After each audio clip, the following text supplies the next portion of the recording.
Marcus Aurelius, once the most influential man in the world, strived to live a virtuous life by adhering to time-honored principles. Unlike many Roman emperors, he refrained from indulging in the various pleasures at his disposal, such as excessive drinking or watching brutal games in the Colosseum. Instead, Marcus Aurelius focused on fulfilling the role that fate had assigned him, serving humanity. To achieve this, he recognized the importance of not valuing things that were undeserving of his attention. There are numerous such distractions in life. A key tenet of Stoicism is the distinction between what we can control and what we cannot, as clearly outlined in Epictetus's teachings. Essentially, most things outside of our actions are beyond our control. The Stoics believed that while we don't necessarily have to reject the world, we must be realistic about our limited power over external events. By fixating on these uncontrollable factors, we burden ourselves unnecessarily. When life causes us pain, it's often because we care too much about things we cannot influence, allowing them to manipulate us like puppets. We then blame others for pulling the strings when in reality we have given them that power. If we detach ourselves from these concerns, they lose their hold over us, leading to inner peace. For Marcus Aurelius, remaining undisturbed by things beyond his control enabled him to tackle the vast responsibilities and challenges he faced as emperor, allowing him to concentrate on the mission he believed was divinely assigned. For Epictetus, this detachment represented true freedom. For others, not being swayed by external influences might provide the clarity to pursue meaningful goals, or it might simply lead to a more content and carefree existence. When life causes pain, what should we stop worrying about, and how can we achieve that? This video delves into and interprets Marcus Aurelius's philosophy on caring less about what isn't worth our concern. In his meditations, Marcus Aurelius frequently distinguishes between the present, past, and future.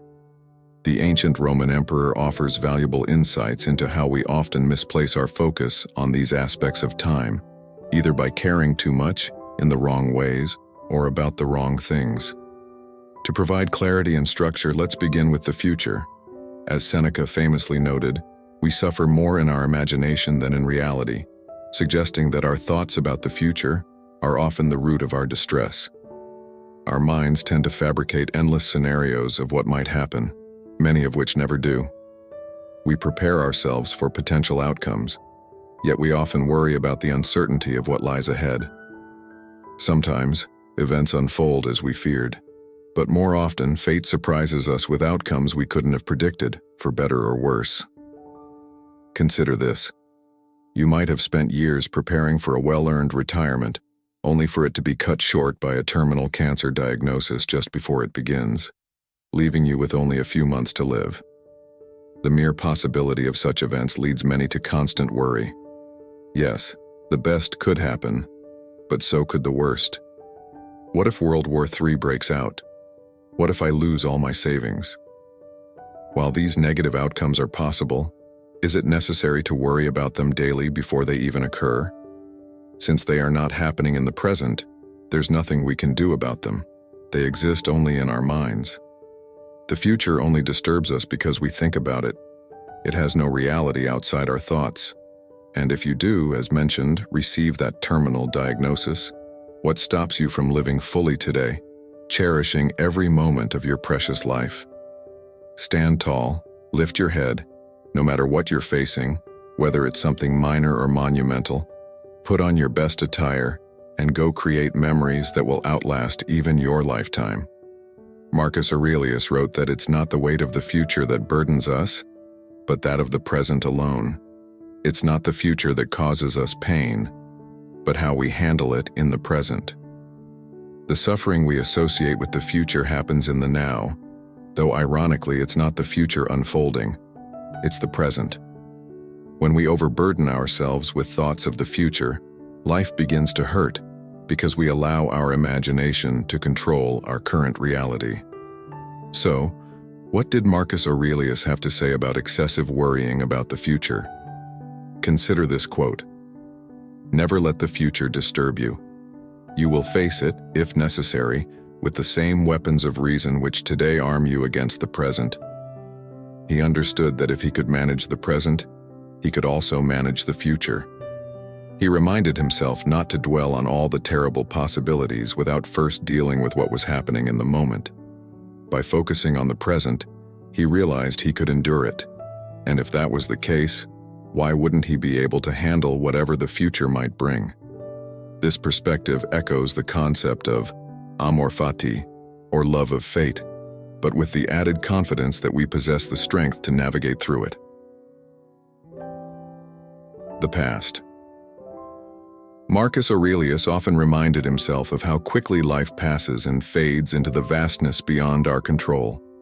Like the future, the past is an area where we have no influence. What's gone is gone, and unless we could travel back in time, we cannot change anything about it. Marcus Aurelius noted, "Remember that man lives only in the present, in this fleeting instant. All the rest of his life is either past and gone, or yet unrevealed.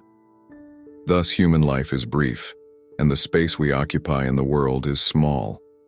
Despite the fleeting nature of our lives, which exist only in the present, we often become overly concerned with the past and future, areas beyond our reach." Marcus Aurelius believed that the past holds no power in the present. This doesn't mean that past events don't influence our current lives, or that we can't learn from them. It simply means we cannot work with the past because it's out of our control. Our memories of the past are often distorted, and verifying what truly happened is challenging, as we rely on personal perspectives and varying points of view. So not only is the past inaccessible, but our recollection of it is likely flawed. Yet we continue to dwell on past events, replaying them in our minds and reliving the pain they caused. Some believe that by reflecting on the past they can gain some control over it, but this is a misconception. The past is gone. All we're attempting to control are our thoughts about something that will never return. "I wish I could have done it differently," people often say, but this desire is futile. Nothing productive comes from these thoughts, as they create desires that can never be fulfilled. Instead of fixating on past events, Marcus Aurelius focused on his response to them. We cannot control what happened in the past, and likely, we couldn't control those events when they occurred either. However, we can control how we position ourselves in relation to those events. While the past may initially seem like a source of adversity, whether it be a difficult childhood, the loss of friendships, or failed business endeavors, Marcus Aurelius believed that what truly matters is not the nature of these events but how we choose to deal with them. He wrote, "In fortune what has happened is not misfortune that this has happened, and I have remained unharmed by it, not shattered by the present, nor frightened by the future. This could have happened to anyone, but not everyone could have remained unharmed by it. Why treat the former as misfortune and not the latter as fortune? Can you truly call something that does not violate human nature misfortune? Or do you believe that something that does not go against the will of nature can violate it? But do you know what the will of nature is? Does what has happened prevent you from acting with justice, generosity, self-control, sanity, prudence, honesty, humility, openness, and all the other qualities that allow a person's nature to be fulfilled?" Interestingly, Marcus Aurelius doesn't entirely dismiss the importance of the past. He sees value in observing the past for its patterns, how events unfold, repeat, and cycle, allowing us to make predictions about the future. The present.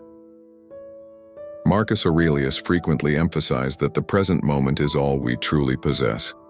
It is the narrow window through which we can perceive reality. From this vantage point, we can reflect on the vastness of the past and gaze into the uncertainty of the future. Marcus Aurelius urged a focus on what we can control, the present moment. Yet, even when we let go of the past and reduce our worries about the future, we can still find ourselves overly concerned with things in the present that don't deserve our attention. We often feel dissatisfied with how things are going right now, and when life doesn't align with our expectations, we may become irritated, sad, or even depressed. However, Marcus Aurelius argued that allowing ourselves to be emotionally shaken by the present is futile. We cannot control the external world and how it unfolds, but we can control our reactions to it. Yet, we often get upset because we dislike what is happening or because what we desire isn't occurring. Marcus Aurelius advised against resisting what we must endure. He likened people who resist the present to pigs squealing when they are being sacrificed. It is futile because we have no power to change the inevitability of the moment.